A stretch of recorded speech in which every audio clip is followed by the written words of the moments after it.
I think that's all the preliminaries. So welcome everybody from whatever corner of Ireland, the UK, Europe, the world you've joined us. So tonight I'm delighted to introduce our speaker. We have my friend, Dr. Kerry Phelan, and I'm delighted to call her my friend. Kerry has taught at Maynooth University, University College Dublin and Trinity College Dublin. And she is a tutor for me at the Belfast Summer School. She has been since it began. Her research centres on Attic oratory and Athenian social history. And her doctoral thesis was a commentary on Demosthenes' speech against Eubulides. And that is going to be published by Liverpool University Press as part of the Arison Phillips Greek Orator series. And she was telling me before we began that it is scheduled to be published sometime in 2021. So this evening, I will hand over to Kerry. This evening, Kerry's talk is entitled Alien versus Citizen, How to Determine Descent in Classical Athens. Over to you, Kerry. Well, thank you for that lovely introduction. And I'm hoping that Helen will kind of keep an eye on the chat because if it's pinging on my screen, I won't be able to click on it. But Helen can surely shout out if there's anything that I need to see pressingly. The first thing as well, I should warn you that I have a very large foster dog in my house at the minute. And he does like to make appearances on Zoom calls. So I do apologize if a rather large black paw appears on my shoulder. Don't panic, it's not a bear. But hopefully he will behave for most of this lecture. So I guess I should start off with thanking you all for logging on this evening. As we draw closer to the end of 2020. Your resolve to tune in to yet another online lecture so close to Christmas is very much appreciated. I'd like to, of course, say a special thank you to Helen for the invitation to deliver this paper here as part of the Classical Association in Northern Ireland series. And the paper that I'm going to deliver today is something that I've been working on for several months now. And it's a topic that is going to form a rather large section of my forthcoming book on one of Demosthenes' speeches. The issue of citizenship and this idea of belonging is something that we've all had to give considerable thought to over the past couple of years. Citizen rights and the freedom of movement has been hotly debated, not just in relation to the Trump administration, but of course in the context of Brexit. And these topics are even more pressing this month with the end of the transition period just around the corner. And I can't say that we planned postponing my lecture from March to now just to coincide with that event, but it's a very fortunate coincidence. So with Brexit being a significant part of our own social reality then, I want to turn your attention this evening to the contents of an Athenian law court speech, one which focuses on the notion of Athenian citizenship and something that really reflects the attitudes of the citizens of Athens and indeed their prejudices regarding status overall. The speech in question, as Helen mentioned, is number 57 in the Demosthenic canon, and it's entitled Against Eubulides. It dates to about the middle of the 4th century BC. In Athens' blood-based regime, in which citizenship was limited to those born of 2 citizen parents, ancestry was all that mattered if you wanted to share in the rights and the responsibilities of the state. But how? How did you prove something that wasn't as yet scientifically provable? More specifically, for the purpose of this evening's paper then, how does a citizen with an accomplished political record prove that he really was born into a family with 2 Athenian parents? He has suddenly found himself disfranchised by the very community that he has served for about 20 years. So to unlock all of this then, I suppose we should start at the beginning. The aims of this paper are to present an overview of the legal standing regarding citizenship from the mid-5th century BC until the mid-4th, before I can examine any of the particular details contained within Demosthenes' speech. In a system that relied heavily on witness testimonies and collective knowledge to prove kinship connections, I want to evaluate the importance of public acts of citizenship, or indeed what I call Athenian behaviour. I want to look at this as a key piece of evidence to validate what couldn't be seen, and that is, of course, those Athenian blood ties that qualified you for citizenship. So I really should start off by providing some of the background detail needed to understand the speech itself.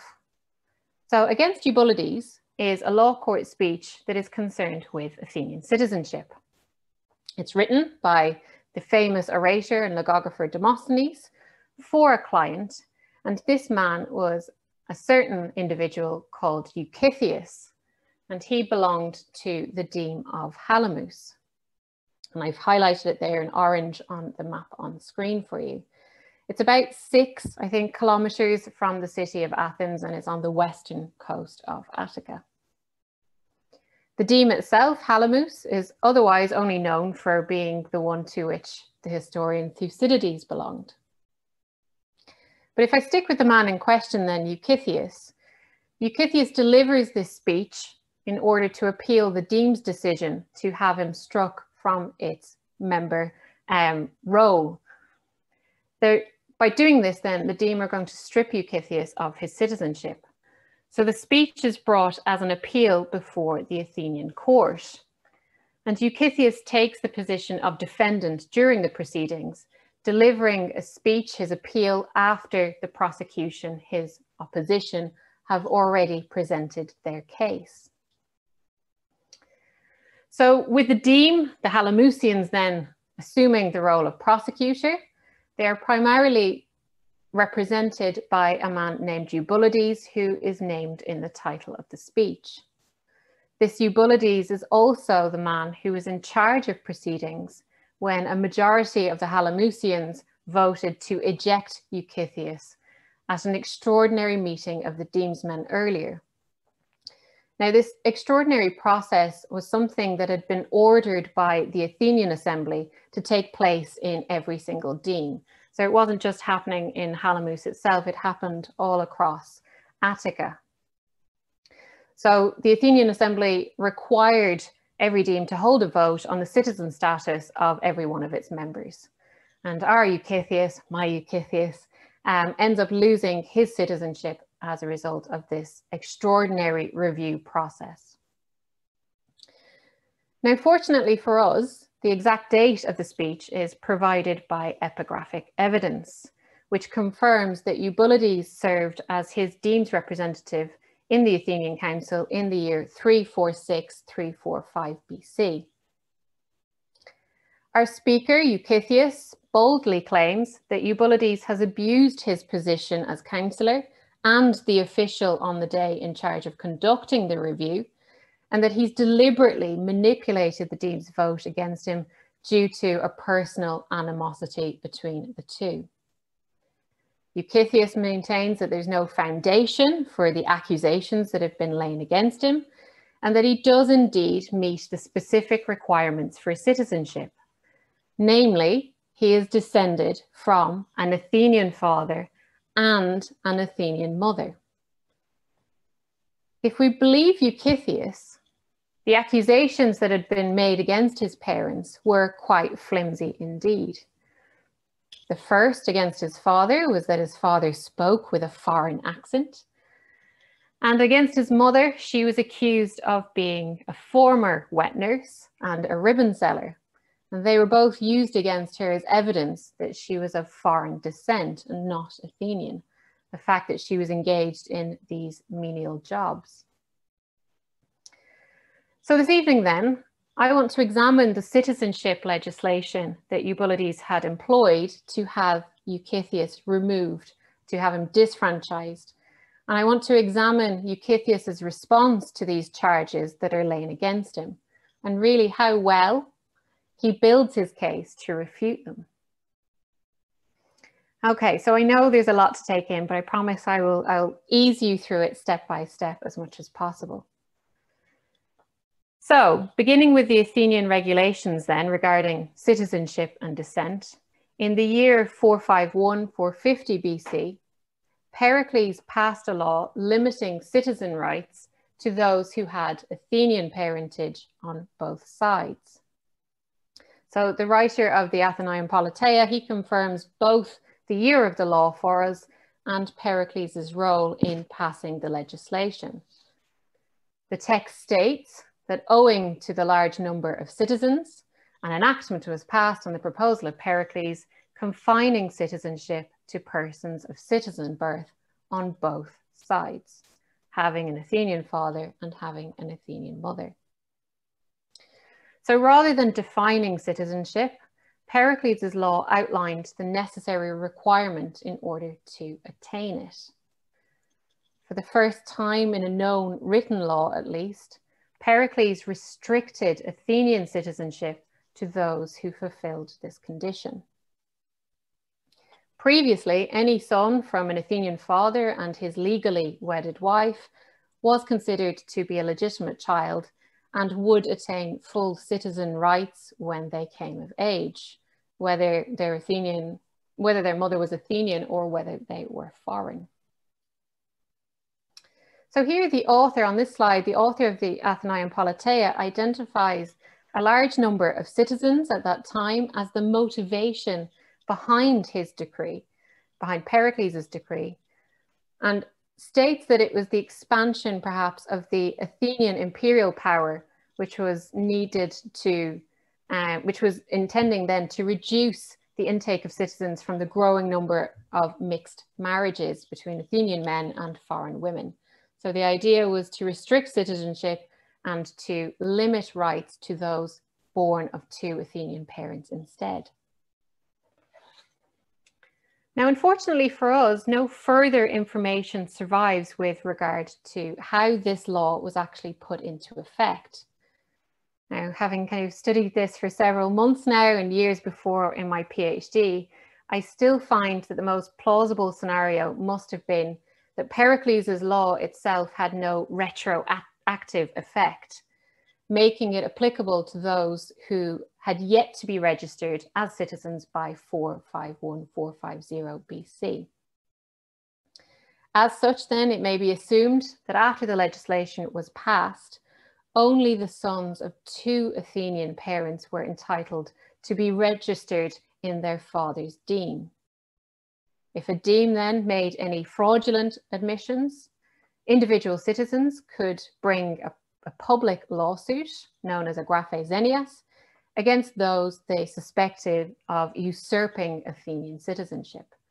So in this kind of process, after 451-450, you needed the two Athenian parents in order to be registered legally in your deme. And if the demes had any suspicions, or if any suspicions arose about one of its members, a citizen could bring a public lawsuit in order to have them removed if they won the case. Now, as we know with Athenian history, the decades move on, and as the years passed, the status of Pericles' legislation during the Peloponnesian War in particular, so 431-404 BC, it's really unclear. The waters are well and truly muddied at this stage with regard to what happened. No formal charge seems to have been made to remove Pericles' law, but it does seem likely that social divisions between citizens and aliens at this stage were relaxed during the period of conflict in order to deal with the necessary effect of the ongoing war. However, we do know that Pericles' law was subsequently revived later by a decree in 403-402 BC. This is after the Athenians had overthrown the 30 tyrants and when democracy was being restored. Again, at this point in time, 403 BC, the Athenian state tried to ensure that only those born of two citizen parents had a share in the rights of citizenship. We have a couple of sources now that confirm this reenactment of the law for us. The first, a fragment from Eumeles, states the following: a certain Nicomenes submitted a decree that nobody of those born after the archonship of Euclides was to share in citizenship unless both parents could be proven to be citizens. So here you should note that the phrasing that is used is very similar to what was provided by the Athenian Politeia, what we saw for Pericles' original law. But while this fragment from Eumeles makes no mention of bastardy, a second reference from Athenaeus, which I've given to you at the bottom of this slide, declares that Aristophon, the orator, proposed a law in 403-402 that whoever was not born of a citizen woman was a nothos, or deemed a bastard. Many scholars have taken these two statements from Eumeles and Athenaeus as parts of the same law, even though they appear to disagree as to who actually proposed it. Since the accounts of both Eumeles then and Athenaeus essentially reveal that the possession of citizenship requires still two citizen parents, it's difficult, at least for me, to believe that they refer to two separate decrees.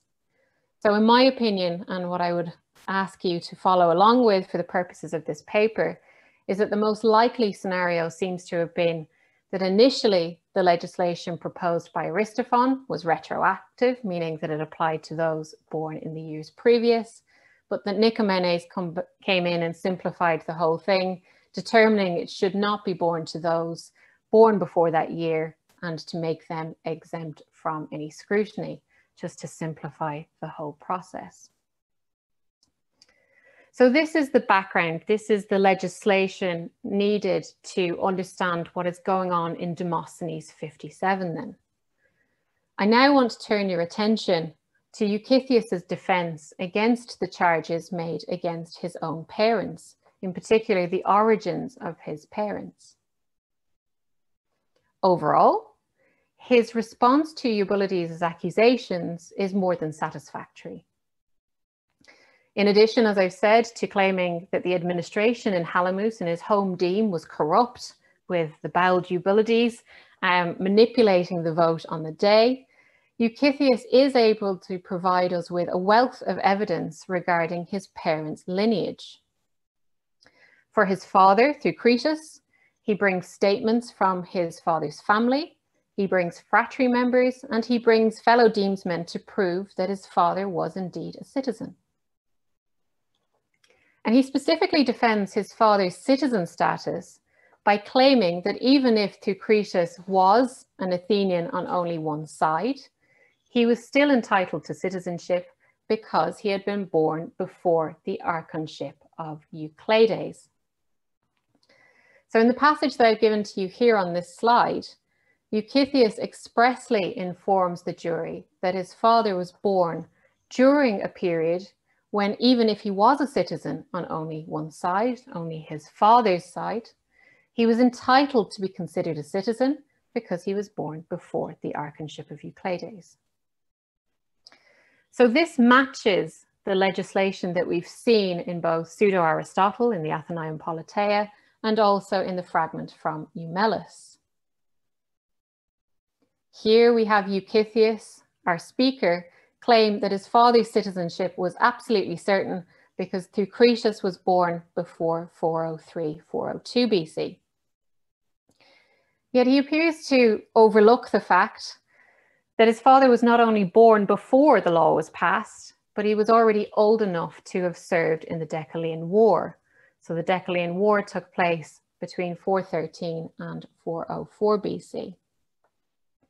Here now, we have Euxitheos claiming that his father had actually been captured by the enemy during the Decelean War. He was sold into slavery in Lucas, and having fallen in with Cleander, the actor, of course, those dramatists are terrible people, he was brought safely here to his relatives after a very long time. So in order to have been part of the war effort, Euxitheos, his father, must have turned 18 years old before joining. So he must have been enrolled in his deme of Halimus long before 403 BC. In fact, our speaker Euxitheos can use this information to account for his father's strange accent. Here he argues that it's not a sign of his father's foreign origins at all, as Eubulides must have claimed in the speech beforehand, but that this strange lilt, this strange tone in his accent, was the result of years spent as a loyal Athenian soldier, somebody who was captured and sold into slavery and spent a significant amount of time abroad. So as part of my research, I've done the math, I've done the calculations for this. So I estimate that for Euxitheos to have developed this strange accent, and based on the dates elsewhere in the speech, it was probably a period of 10 years that he spent abroad in his service to the Athenian state. Euxitheos' reference to Aristophanes' reintroduction of the strict citizenship laws is intended to assure the jury that's listening that Euxitheos was legally entitled to Athenian citizenship, even if his mother herself had not been a freeborn woman. He was already an adult when it came into effect. But nevertheless, Euxitheos strives to remove any doubt of his father's entitlement by showing that he was indeed born to an Athenian mother, and he strengthens his appeal to be reinstated as a citizen himself. So in the passage here, and you'll be delighted I won't read this out in full for you, you will see that Euxitheos presents the jury with a brief overview of his father's living relatives, and in doing so, he identifies his paternal grandmother, a woman named Lycirete, somebody who had actually married her half-sibling Euxitheos, and gives the detail there that's quite believable, because we know that such marriages between half-siblings were permitted under Athenian law, only if the two siblings shared the same father and not the same mother. So it was prohibited for half-siblings to marry if they shared the same mother, because this was to stop property accumulation. But in tracing all of this paternal lineage, Euxitheos individually names the male relatives who he's going to call as witnesses in his own present case, and he outlines their relationship to his father. He's got cousins, the younger Euxitheos, along with Charasiades, Niciades, Nicostratus. They all testify on Euxitheos' behalf. Now, these men all belonged, since they were on the paternal line, they all belonged to the same deme of Halimus as both the speaker and the father. And the interesting point is that since they don't seem to be facing a similar trial themselves, they had to have passed the review already. The speaker tells us, "I have brought forward as witnesses those who these very conspirators have voted to be citizens, to testify that my father was their first cousin. And it is clear that he lived for so and so many years here in Athens, and that he was never once tested as a foreigner. But he sought the support of these people as relatives, and they accepted him, and they gave him a share of their property as one of their own." So we have Euxitheos here exploiting the fact that his relative citizen status has gone unquestioned. He's the one being, he's the one facing the jury. He's the one that's undergone this process and failed, been found wanting, but his relatives must have all passed the test. So he brings these relatives forward as crucial witnesses to both his father's right to citizenship and, of course, his own right to citizenship. So that's his dad dealt with. Next on Euxitheos' agenda is his defense of his mother's status. Because her citizenship has also been called into question by the prosecution, the speaker must also prove her legitimate citizen descent. And he's also got to detail her familial relationships. Now, normally it's not socially acceptable to name a respectable Athenian woman in court. The speaker does only name his mother on one occasion, and it's specifically in his closing remarks to the jury at the end of the speech. but we are very fortunate to know that Euxitheos' mother was named Nicorete. Now, Euxitheos must argue that his mother's occupations, remember they were the issue, they were the charges laid against her. She served as a wet nurse first, apparently, and also later worked as a ribbon seller in the marketplace.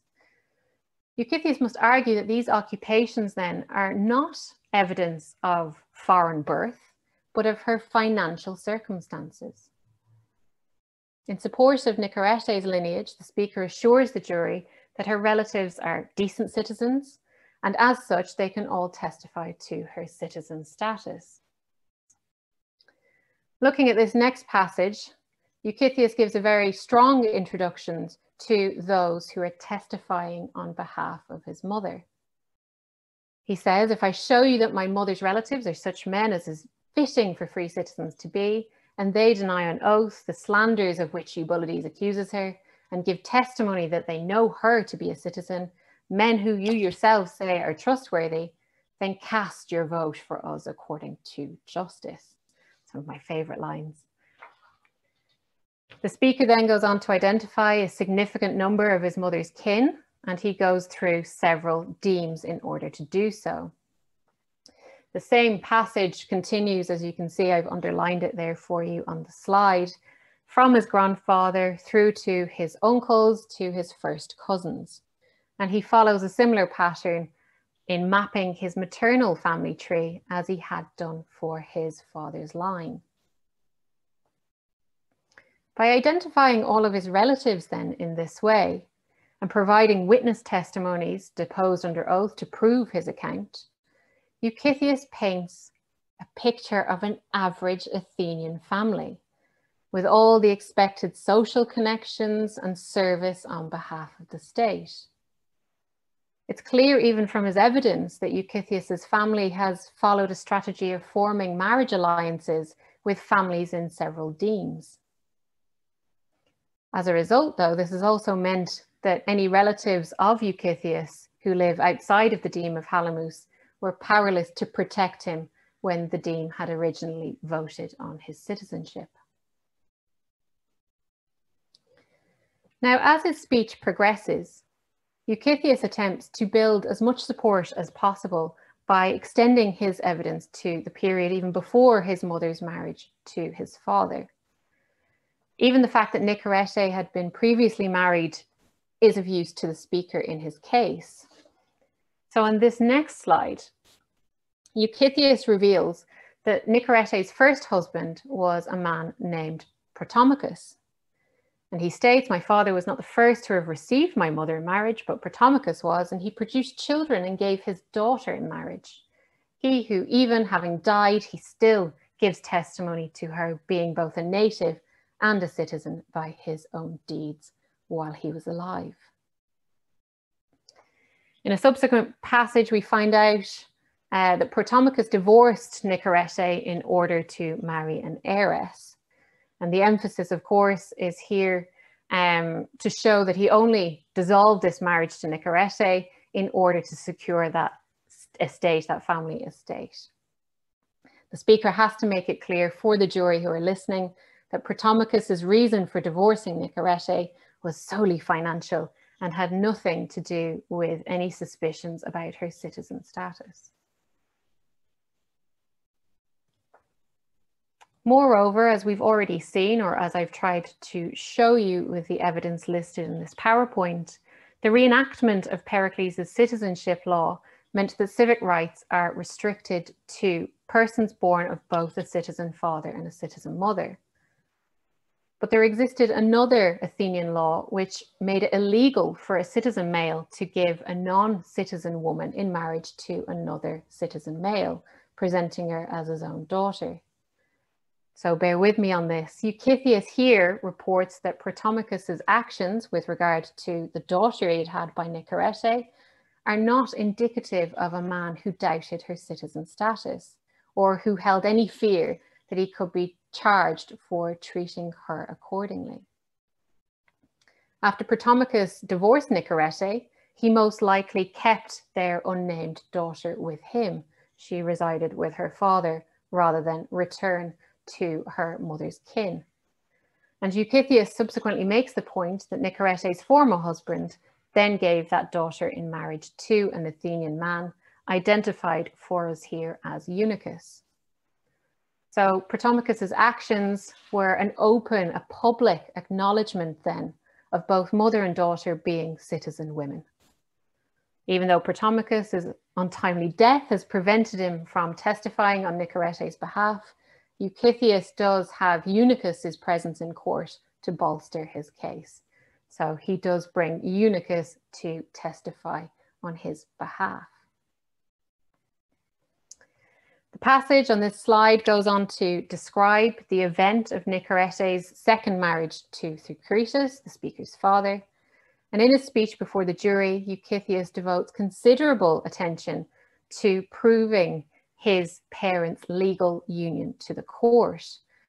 So even though we as scholars are unsure as to the details regarding bastardy in both Pericles' original law and its reenactment, here we do have Euxitheos trying to make sure his case is stable on that ground by providing evidence of their union to bolster his own case. In particular, we have Euxitheos informing us that he's going to bring some of the wedding guests that were present at his parents' union to give evidence to state that they were lawfully married to one another. Now in Athens, there was no local or central marriage record kept by officials. So this was the only way in which you could prove the validity of the wedding process, by bringing those who attended to court as your witnesses, those who attended the marriage itself. And here Euxitheos tells us, present at my mother's betrothal to my father and the kinsmen from the fratry, who my father brought in for the marriage feast on behalf of my mother. So he specifies here, I have witnesses from their marriage. They're here, they're also going to testify on my behalf. So these men presumably could confirm that Thucydides married Nicarete according to custom, and that the appropriate feasting, the appropriate sacrifice had been offered as part of the wedding celebrations. Ultimately, it's important because this process officially authenticated a woman's role, an Athenian woman's role as an Athenian citizen wife. You're openly recognizing this woman as being capable of bearing children who the community could then welcome as citizens in their own right. So the witnesses to the marriage are thus witnesses to Nicarete's citizen status. And it's crucial to Euxitheos' case in proving his own qualification for citizenship. So far then, we've seen in the slides that I've shown you that Euxitheos has brought a bounty of testimony to support both his father's lineage and also his mother's. He's also brought sufficient witnesses to support the fact that they were legally and lawfully married. With regard to his overall case then, it's now his turn to prove his own credentials.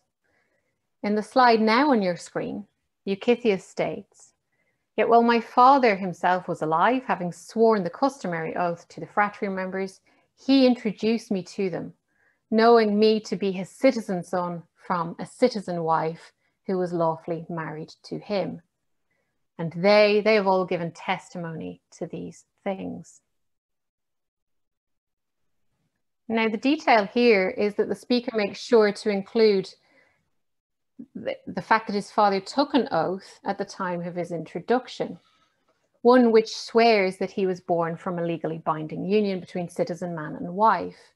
And this is an express acknowledgement of the paternity of the child being introduced.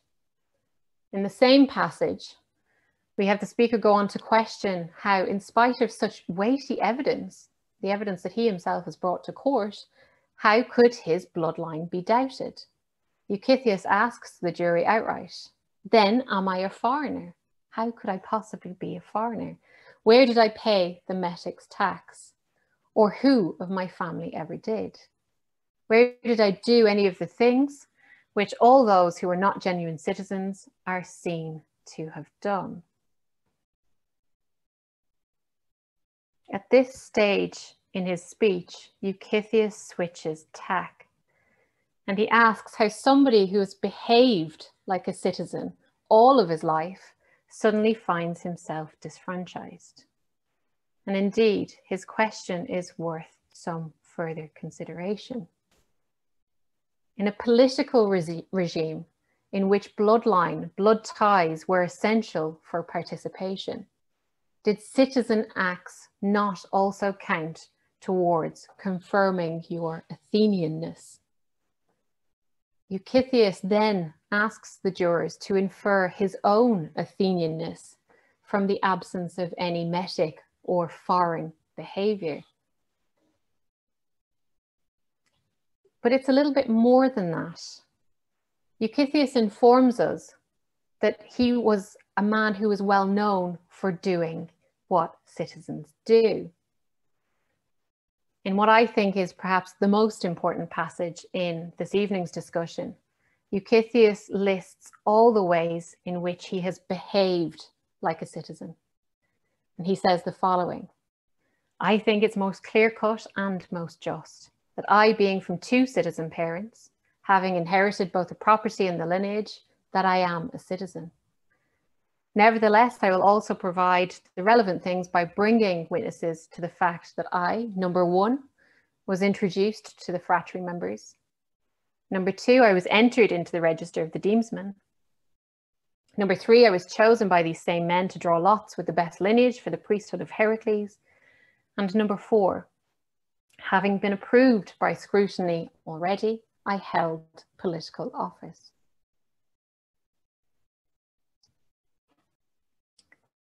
A key piece of information here is that Euxitheos was involved in the pre-selection process for the local priesthood of Heracles. So Euxitheos uses this lovely tidbit of information to confirm his citizen status, but to also claim that his fellow Halimusians had formerly considered his family to be amongst the best lineage. Now, he never stipulates that he actually held this priesthood, but he essentially makes the point that if there had ever been any real suspicion with regard to his own birth, somebody would have opposed him sooner than now. None of the Halimusians would have wanted a potential foreigner from performing religious rites and religious duties on their behalf.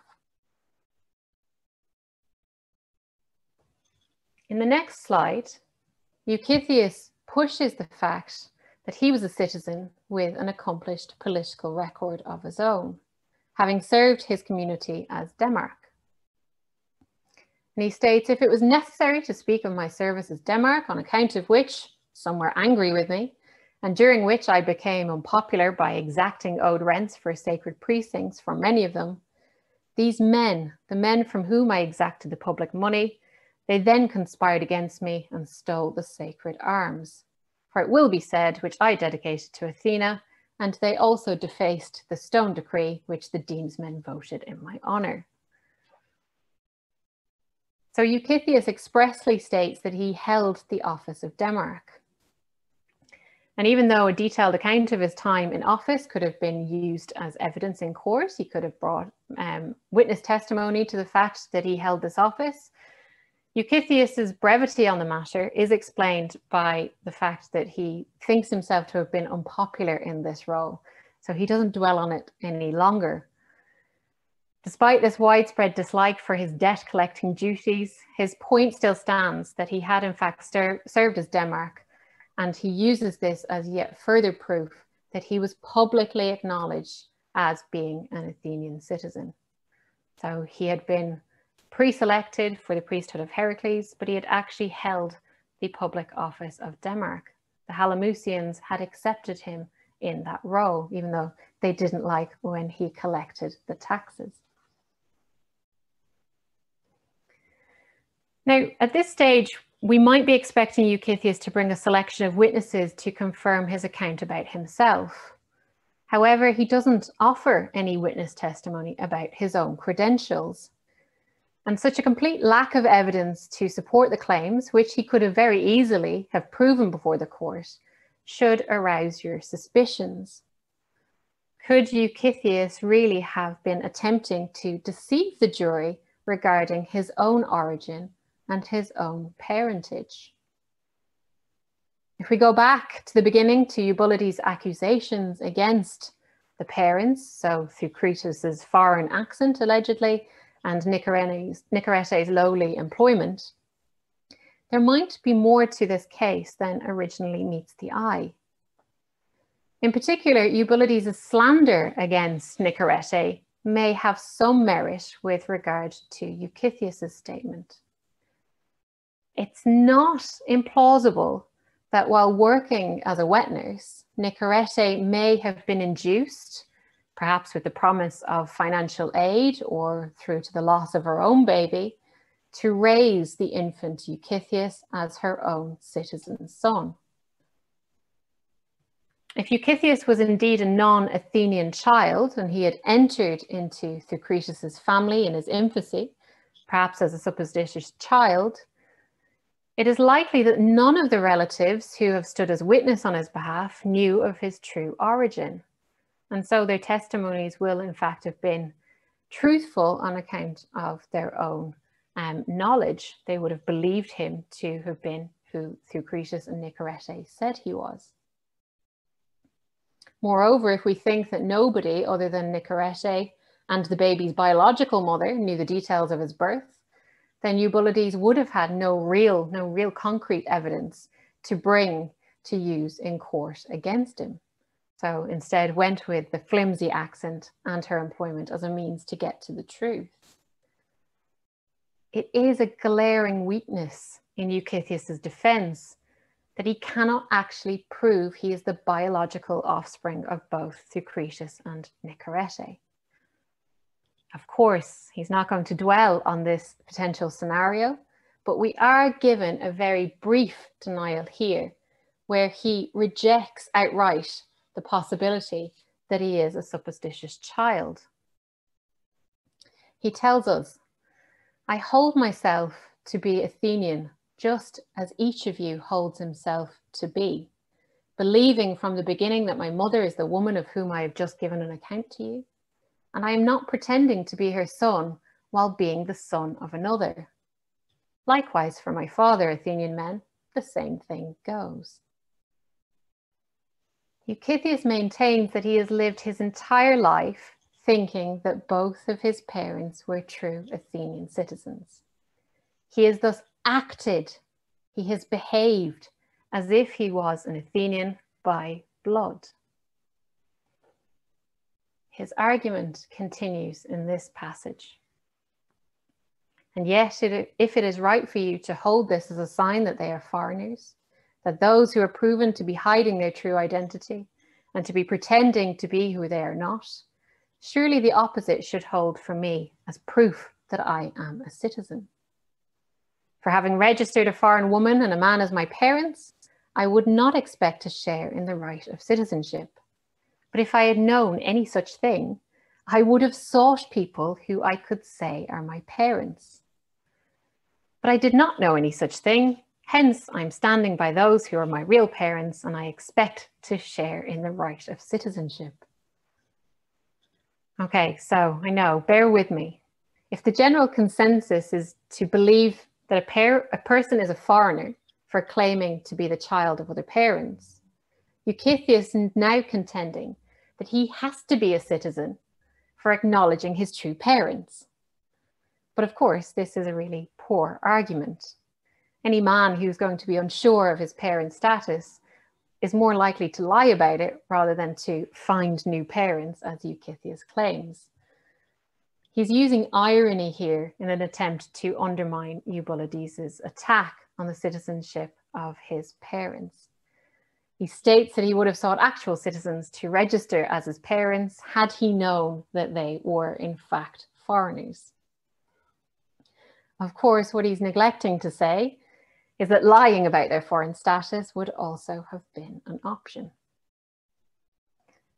Now, his argument is of course superficial here, but this sarcastic approach enables him to really pass over the point that he should have been proving to the jury who were listening, that he is in fact the legitimate offspring of Thucretus and Nicorete. Now, whether or not the jury present would have noticed this glaring omission on the day cannot be known, unfortunately. Ultimately, however, Euxitheos' appeal has used the same means of proof that all Athenians would have had at their disposal. And this is the crux of my argument today. Euxitheos has brought to court his relatives, his fellow demesmen from Halimus, and members of his phratry. And he asks the jury the following questions. How could someone show you more clearly that he shares in the right of citizenship? Let each of you consider, Athenian men, what other way he would be able to show that his relatives were always the same, right from the start, rather than my own way, by giving testimony after swearing an oath. Athens relied on live witnesses to attest a person's Athenian descent, to attest their Athenian citizenship, above and beyond any available documentation. Questions of identity were phrased in relation to persons, living and dead, and Euxitheos has indeed brought sufficient bodies to court with him to confirm the status of his parents. To conclude then, unfortunately, there is no record of the jury's vote on whether Euxitheos was in fact reinstated as a citizen or whether he was punished with enslavement for his attempt to usurp citizen rights once more. If Euxitheos' case is any measure, the practices that Athens used to judge ancestry could be ambiguous. Without the ability to test DNA, how can witness testimonies and collective communal knowledge alone be sufficient to protect men like Euxitheos, who had already passed numerous tests in his lifetime, but still found himself disfranchised in 346 BC? His argument that a lived practice of membership and civic duty should count towards authenticating citizenship is certainly a very strong one.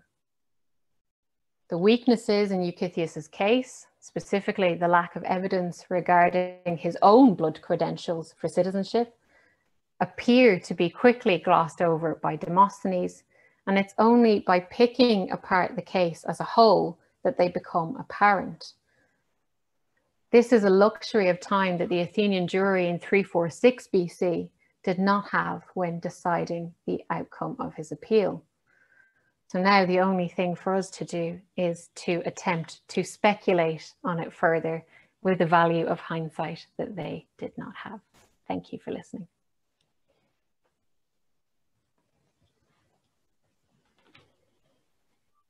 Thank you very much. Kerry, that was fantastic. Now, does anyone have any questions? I see one in the chat. If I have a look here. I was going to ask Kerry whether we know what the outcome was, but you've told me that we really don't know and we can only speculate. Yeah, we don't know for sure. There's no, because we don't have the speech by the prosecution. We only have Euxitheos' appeal. There's no record of what happened. I mean, I would love to think he was reinstated off the back of his argument. I would love to see that. And I know that was something that I discussed in my PhD viva with my esteemed examiner. I would love to think personally that he was reinstated after such a well-crafted argument. I think he deserved it, but I might be biased having spent years working on this topic. Thank you, Kerry. Right, we have a few questions. The first one from Patrick. Thank you, Patrick. Could you say a little more on motivation to restrict citizenship to the offspring of two citizens? Was it simply to keep numbers down to preserve benefits of citizenship, or was there an element of eugenics, preserving the gene pool? We know of this extraordinary scrutiny that took place in 346, 345 BC. We do have some suggestion that there might have been an extraordinary scrutiny that happened in the years before it as well, although it's quite flimsy evidence that we have, and certainly not something that we can say with any certainty. So at this period, we have the acknowledgement from the Athenian Politeia that there's something to do with restricting numbers. So if we think about the year in which this comes in, Athens is at the height of its imperial power, it's growing, and the influx of movement in and out of the city. I think the Athenians at this time became really self-conscious with regard to protecting their rights and ensuring that those who shared in the political, the social, the cultural life of the city were those who had blood ties. So I think there's definitely something with regard to numbers there. With regard to a previous scrutiny that we may or may not know about, there is indication to suggest that if this earlier scrutiny had taken place, it came at a time when there may have been an unusual gift of grain coming in from Egypt to feed the Athenian population. We know that their own agricultural produce was usually not enough to sustain them during normal time, but with the frequency of war, it would have worsened. So if this previous kind of scrutiny had happened, it probably was a result of this gift of grain being presented to the Athenians, and they were trying to ensure that only the Athenians could partake in the grain and this gift that they received. So rather than eugenics, I think it's more of a case of a preoccupation with their rights and responsibilities. So to ensure that they didn't have any foreigners coming into the mix and enjoying life as an Athenian, having rights to own property, to engage in the political life, to share in the festivities. I think it's more a case of really kind of being quite protective of their own civic duties and all the benefits and the obligations that go with being an Athenian citizen. So to identify yourself as being an Athenian and not enjoying, not sharing the rights and responsibilities with other people. There's certainly a lot of movement. There's certainly no reason to think that they didn't want metics. Metics were a huge part, these resident aliens of life in Athens. They were a huge kind of foundational stone to the economy of Athens itself. So I don't think there's any evidence to suggest that they wanted to keep metics or aliens out of their city by any means, but really to just ensure that you could identify your fellow demesmen as citizens and know who is who. So this was a way of keeping track and ensuring that the guy you were sacrificing with down the road and somebody who you sat beside in a jury or in a council, they were of Athenian stock. So it was usually when numbers were getting big, and did they kind of turn their attention to how do we protect our rights? How do we protect what's ours? And as I said, when we get to the Peloponnesian War, we know that this law by Pericles, if it wasn't removed, it was in some way relaxed or ignored enough for this separation between metics and aliens and citizens to kind of move more freely between their social groups when they needed manpower to push on their war efforts. So I think it's certainly a preoccupation with rights and responsibilities more so than keeping the bloodline absolutely pure, but then philosophers might have a different take on this for sure, and more intellectual thinkers. Thank you. Okay, we have another question from Oded. Could it be that that citizenship was used as a weapon to eliminate political or military enemies? We know that the Athenians, I mean, that's a great question. We know that they loved, litigation. They loved using their rights as an Athenian citizen to bring one another to court. So we have Euxitheos kind of using this, traditional argument that, this entire case is down to a personal rivalry. We see that in other speeches, in other kind of legal speeches by other orators as well. This is the traditional explanation for why somebody's in court, you know, it's nothing to do with I didn't do anything wrong.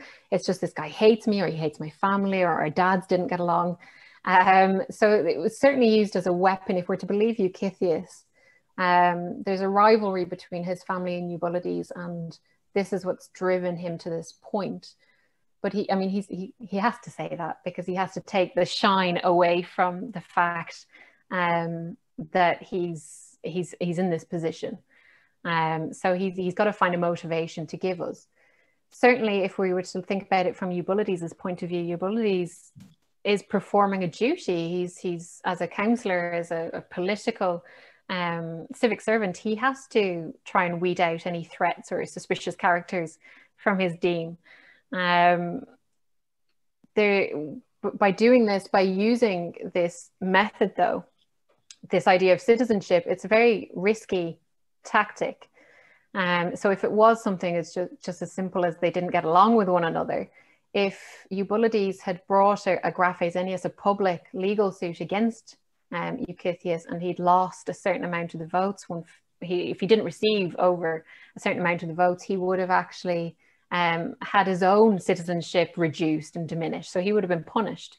So you don't take on these cases lightly either. So there is a measure in Athenian law to prevent you from using the courts frivolously and to settle kind of personal scores. If we're to follow along with this case, just as an example, Eubulides may certainly have had a personal grudge, but this extraordinary scrutiny could have been just what he needed at a time when their rivalry was at its height, and it might have just fallen into his lap as a way to deal with an enemy. There was no graphe in this case. He used the extraordinary scrutiny, perhaps to have a dig at an old enemy and to have him expelled without any consequences falling on himself. So it just depends on what we believe. We've only got one side of the case. But certainly we know that the courts could be used as a place to sort out any issues that might arise between citizens themselves. So why not? If you had solid evidence, or you believed you had solid evidence, or you could buy witnesses, and you were confident in bringing this matter to court, you could of course use citizenship as an attack against an opponent. So it could be used as a weapon. But just note that there is a penalty if you didn't succeed in your pursuit. If you didn't get enough of the votes, you would be punished yourself. So it does come with a cost for your own rights as well. But yeah, absolutely, it could absolutely be used, I would say. We don't have to, I have to stress, we don't have too many cases about citizenship in evidence at all. Another case that I've looked at is by Isaias. It's fragmentary. It seems to have been brought at the same time that this one was. But because it's fragmentary, the nature of the case itself and the similarities, it's really hard to compare the two, although I have done for my PhD. But we don't, this is unique in itself as being kind of our example of a citizenship case intact and written by Demosthenes. The fact that it was published, going back to Helen's question as well, the fact that it was published later on, may be an indication, very speculative, may be an indication that it was a winning speech. It may just be an indication that Demosthenes felt it was worthy to be published later or to be circulated later in some format. So it's not to say that there weren't other cases. It's just that this is really our only standing evidence of citizenship being really used in this manner. Evidence elsewhere that we have, it's only fragmentary form or snippets in the oratory of other men that reference these kind of cases. Okay, there's a question from Richard, and I think you've possibly just answered part of it. He says, do we know what Demosthenes actually thought about the veracity of his appeal, and did he put a slant on the record? The fact that we have Demosthenes writing for Euxitheos, I mean, it's something that I love to think about, and I do spend an awful lot, it's very sad to say, I do spend an awful lot of time thinking about this. Euxitheos in this speech overall kind of bemoans his own poverty. His mother is a ribbon seller. He's still a ribbon seller himself. So how he could have afforded, and Demosthenes was kind of at his height at this time of his political career, so how he could have afforded Demosthenes' services is quite interesting. If we believe that he's as poor as he is, we've also got evidence in the speech, as I mentioned. There's the sacred arms to Athena that he mentions, that he may have had more money that he was letting on. But I mean, this is another tactic of rhetoric. You don't kind of go around bragging about how wealthy you are when you're trying to get the jury to vote for you in a legal case. Demosthenes, there's no doubt that Demosthenes wrote this speech with the experts, not by me by any means, but there's no doubt with regard to the authentic nature of this case. So no scholar has major issues with regard to thinking this is a genuine Demosthenes speech. But the connection is just, if this is Euxitheos as a kind of, you know, lowly demesman from Maynooth selling ribbons in the marketplace, how would he have had a connection to Demosthenes? How would he have afforded him? Those are the links that unfortunately we can only speculate on. Demosthenes, with any speech that he writes, however, will always put a particular slant on it for his client. This is his creation of character. So to make it believable and to hide the fact that it was written by a logographer, this was a practice that they used to make sure that their client was successful. To have somebody write a speech for you and to have it prepared for money is something that's a bit of a taboo. It's not something that they talk about. It's certainly something that they did, they practiced. This is the equivalent of having a barrister, I suppose.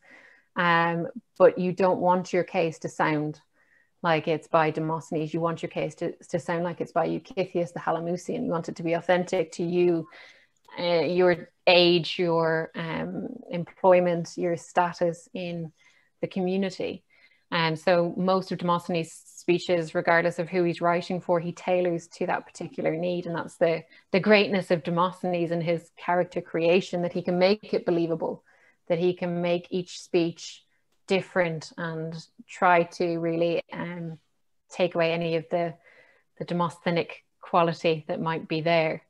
And these are different to his political speeches that he would have written for delivery for himself in the Athenian assembly. So this is where he has to put himself in the mindset of Euxitheos and his needs in court. So we can take that two ways. We can see the rhetoric that's there. We can see the very well crafted argument. We can see the character creation that Demosthenes has put into this, but this has to be, at least at face value, read as Euxitheos as the man who's delivering this and what he's saying, and what may have won him the case, what may have got him reinstated at the end. We've still got a few questions. There's one from Marion, who says, was there a defense of the mother's profession? She says, as far as she knows, Euripides' mother also sold herbs.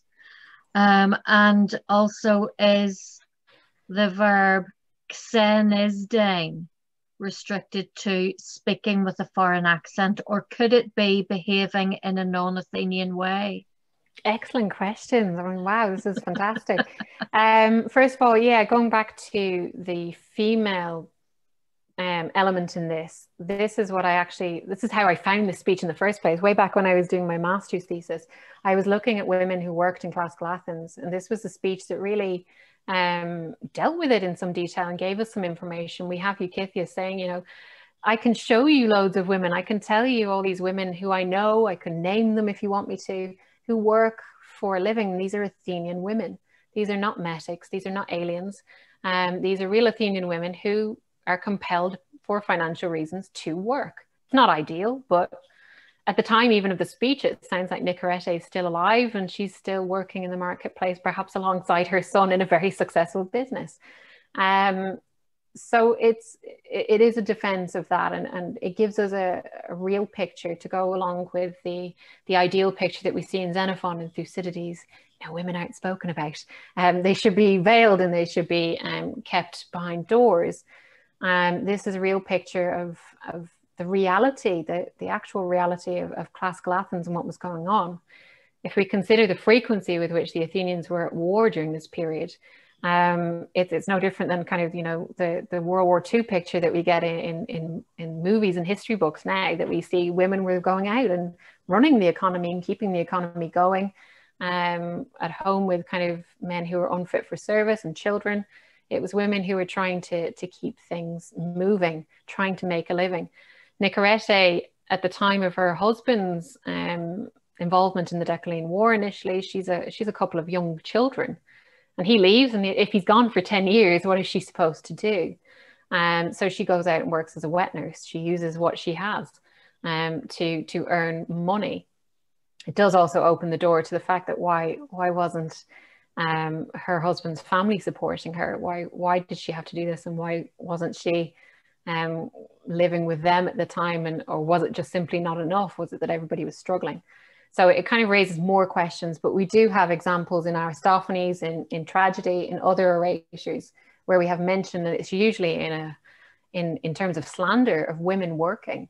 But this is a reality that the Athenians actually had to have existed in. They had to have had women working in order for them to survive, in order for their economy to survive. Even at that level, it's very important to see the reality, even though the historians and the philosophers don't tell us this side, that there had to have been women who were not,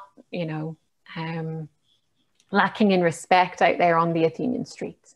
So ribbon sellers, vegetable sellers, market traders, that was a common employment, and perhaps the most respectable employment that a woman could engage in when their menfolk were primarily engaged elsewhere in war. And yeah, the interesting bit about speaking with a foreign accent, it does seem to be, from the context of this particular speech, it does seem to be maybe the flimsiest of accusations that is thrown at Euxitheos's father. Here, it's certainly used with regard to how he spoke, maybe with regard to the dialect and how he pronounced words. But Euxitheos doesn't spend much time on that. He kind of addresses it, as he has to do, to the Athenian jury, and then dismisses it quite quickly. The stronger of the two charges against his parents was that against his mother, and he spends a considerable amount of time talking about his mother's employment and the fact that he's still engaged in it to the present day. So the weight of that charge, we can assume then that Eubulides might have made more about the allegations against Nicorete rather than Theocritus instead. So there's more to that verb, yes, and it's something that I'm hoping to explore as my research continues, and go back to when I finally produce my textbook for Greek language study. And it's certainly something I'm making a note of to go back and clarify in my own research as well. So thank you for that. Thank you.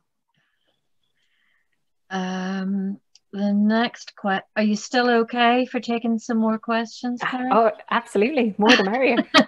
I'm writing furiously here beside me to write these down to aid my memory for my notes. From Neil, Neil asks, was this a common debate in the Greek city-states outside Athens? I'm sure it was. This idea that you have all these individual polis, you have all of these individual states with rights and responsibilities. So any Athenian moving to another state or to work or to live, they would have been an alien in that state. They would have had no rights and responsibilities, no share, unless they were bestowed upon them by the government of that state, by the ruling class. So I'm sure this was a debate that was more widespread around Greece than what we have examples for. I mean, primarily our evidence is Athenian, because it's men like Demosthenes and the great canons that the evidence has survived for. And unfortunately, we don't have as much evidence for other Greek polis as we might like to be able to compare and contrast. But I'm sure this was a debate that was widespread. When you moved from state to state, and with imperialism or even ostracism, and having to move and live in other Greek city-states, your status there and the implications therein, if you couldn't own property, if property like in Athens was reserved only for the citizen class, how do you create a legacy for your family? Now, of course, we know in Athens there were ways in and around this for resident aliens, for metics. You could be granted citizenship for extraordinary deeds. So if you gave the Athenian state a lot of money, having citizenship bestowed on you is certainly one possibility. Or there were rewards for metics during certain periods to thank them for their contributions. So certain groups could be bestowed with citizenship. So we do know that there's a little bit more flexibility than just having the two Athenian parents, that you could have naturalized citizens as well. It's rare enough, but we do have examples. We do have examples of slaves having their freedom, attaining their freedom, being moved to metic status, and some seeking citizenship after, looking through wealth to have citizen rights.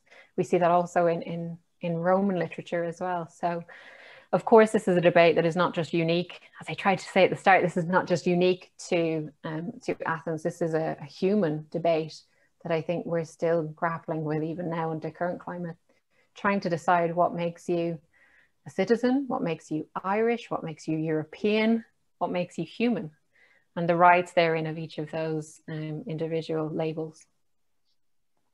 That's interesting. Okay, we have a question from Joanna, and this is interesting. She says, if Euxitheos' defense had not been successful, would the status of his parents or any other relatives have been affected? Excellent. Yeah, we don't know for sure what happens. So I made a statement that if he'd have lost this case, enslavement was a likely punishment. And this is fitting to me. This seems appropriate. If you've not only usurped citizenship rights once, which he has done, and he's been disfranchised, if you go to get them again, there has to have been, like with the graphe Xenias, there has to have been a deterrent from keeping people out of the courts and to keep you away. So he could have accepted life as a resident alien and carried on without bringing this case, this appeal.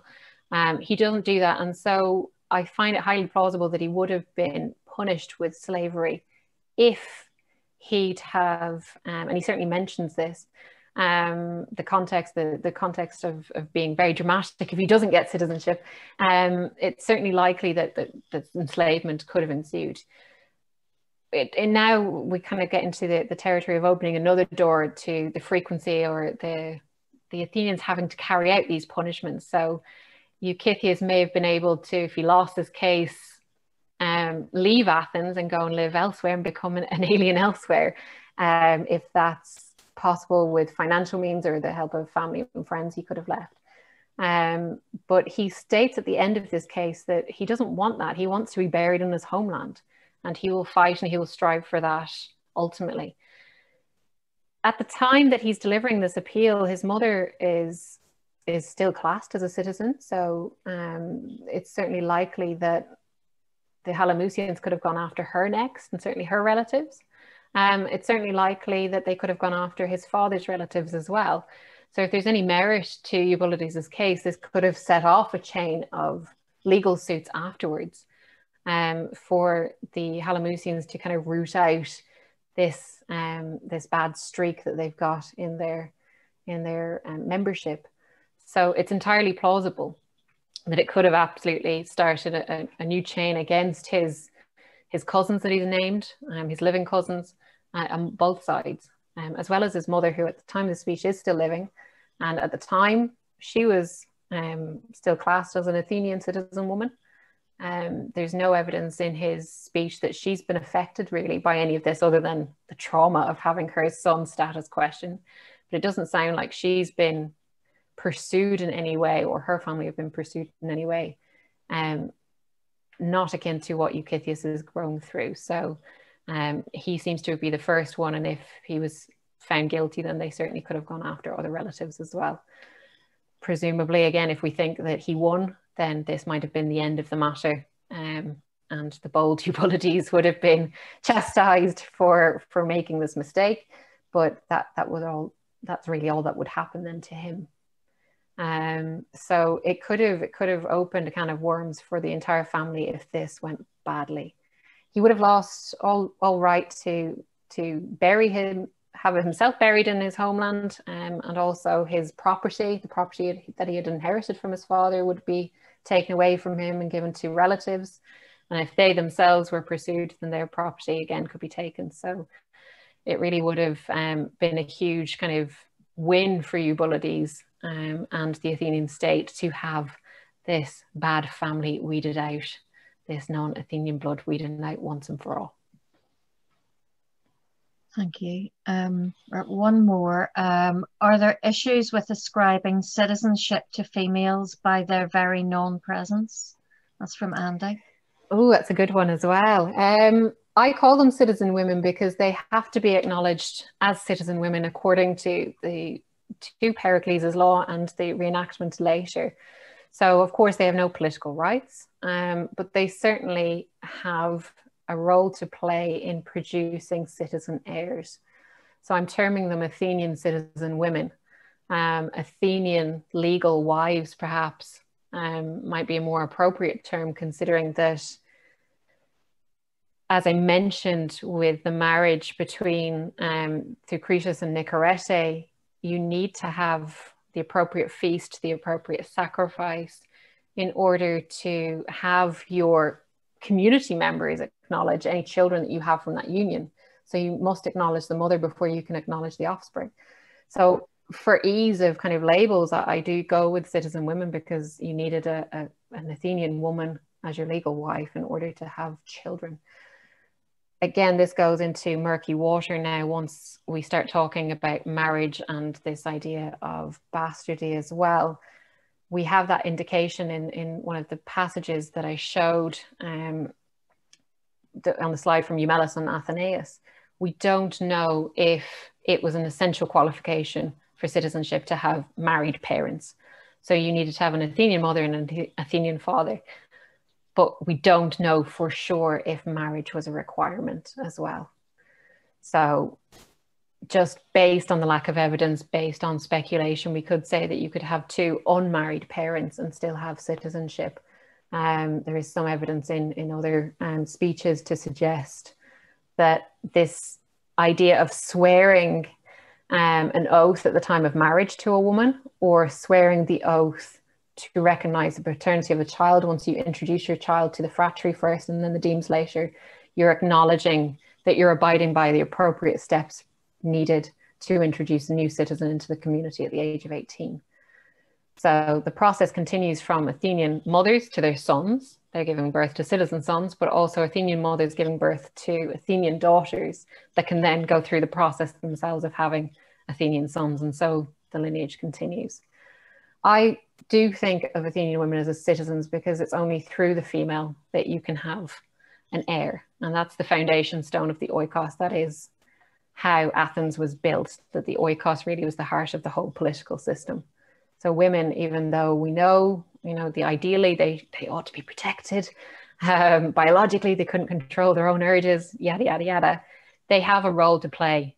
Even though they don't have a political role to play, they have a biological role to play in the continuation of the oikos. And so I think they deserve the label and the title of Athenian citizen women just for that, if nothing else, regarding their social, their cultural, and their religious duties as well. But that's a different argument.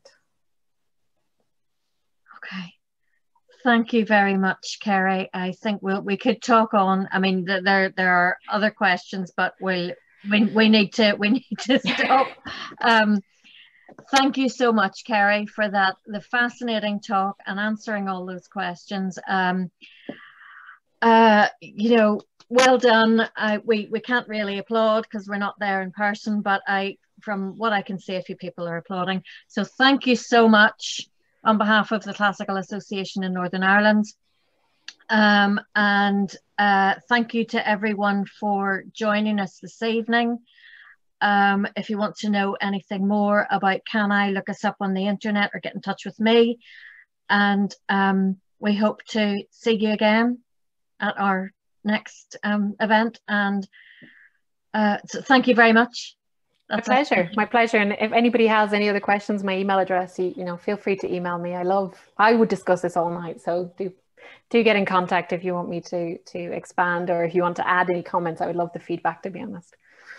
And thank you to everyone for coming again. Thank you.